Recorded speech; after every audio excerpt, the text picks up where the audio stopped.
Hey again, everybody.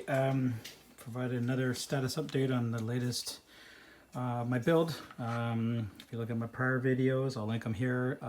Been building a console controller for the rear LED dynamic strip that I have for the running lights and brakes and some sequencing as well and whatnot. And this project was about phase 2, which was building in a controller to go into this space here with a button to control it. So just a quick recap. This is a mock-up of the rear controller. That's not a full LED strip, hence why you're only seeing sort of half of it. Again, I apologize for the lighting. You're not really seeing the full sequence or the full LED intensity there, but it is on. Again, two ESP8266 controllers are being used here. They talk wirelessly to each other. Right now I'm just powering them both via USB cables just to demonstrate. So again, when the car starts up and the lights are on, or if they come on via auto mode, this guy will trigger in the back here, essentially in the whatever sequence it was last set to. In this case, it's doing a, so to show you here, it's sort of a bounce sequence. Sorry, Larson kit car sequence right now. And then it does a bounce in sequence here. Again, that would be happening on both sides. I'll link in a little snip here again to show you what that looks like.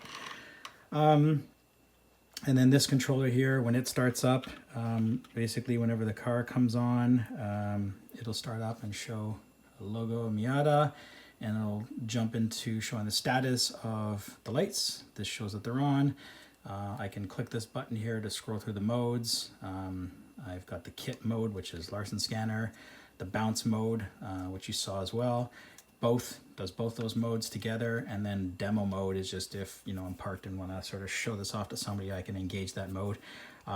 Touching and holding the push button actually engages the mode that are putting it in.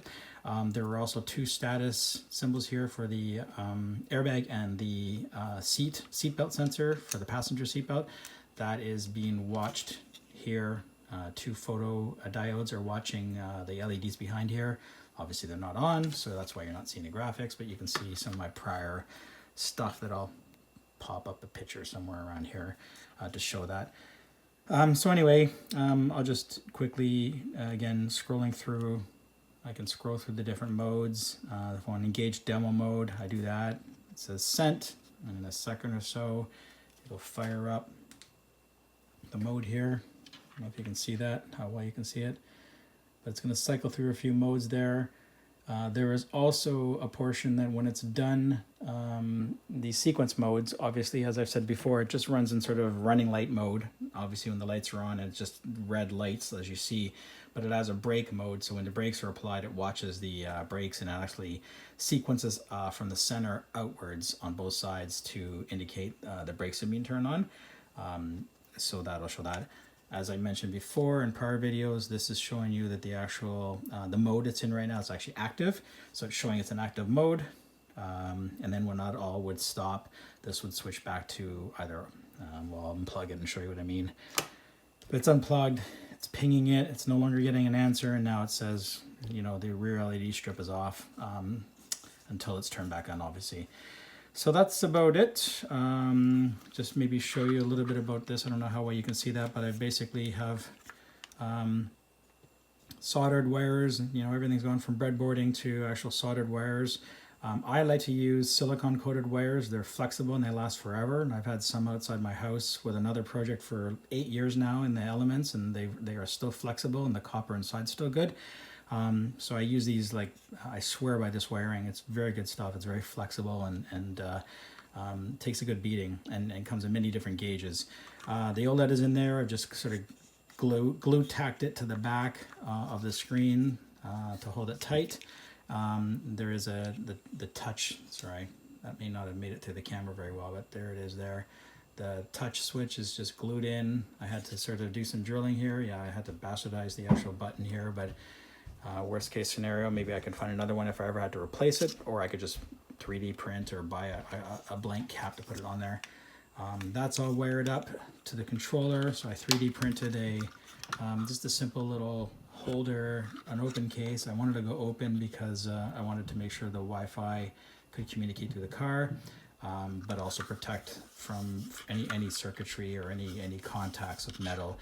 Inside the car, for those that have had this out, it's all plastic anyway, and I've done some measurements. There is a small piece as this inserts back into the car right about here, but all of this space is actually nice and wide open, so as long as it's sort of within the profile of the back here, and then obviously these wires are going to wrap around, and I'll do some, I'll tuck them inside as well, so they're not going to be dangling down here. I've had to do a little bit of hacking here. You can barely see it here, right about there, just to open up a little gap, a space, so that when this snaps shut, there's a little gap there for all these wires to fit in between there, so that it's obviously not going to pinch the wires. So anyway, still got to do a bit of testing on that. I'm actually going to leave the USB cable plugged in here and run just to, put the cable underneath the steering column and secure it up in there in case for future updates. For those of you that have played with these things, you can also do over-the-air updates, but I'm not sure how it could be done with ESP now. So I'm just haven't gotten to dabbling with that. But if that is an option, I'll probably update the firmware with an over-the-air option. So later on, I could just update it by powering it up and sending an update firmware over wireless. Anyway, that's all for now. I'll probably post in one more video where I have this in the car, and then I'll use 2 cameras to show it, actually showing the real deal in the lights. And then later on, obviously, I can play around with different demo modes and different sequences. The lights I have in the back of the car, these are actually RGBs, so you're just seeing red, but I can do, quite frankly, any color you want in the rainbow. So it could get funky if you wanted to with this. Not that I plan on doing it, but maybe just for play, I might do a couple things and show those off at some point in time.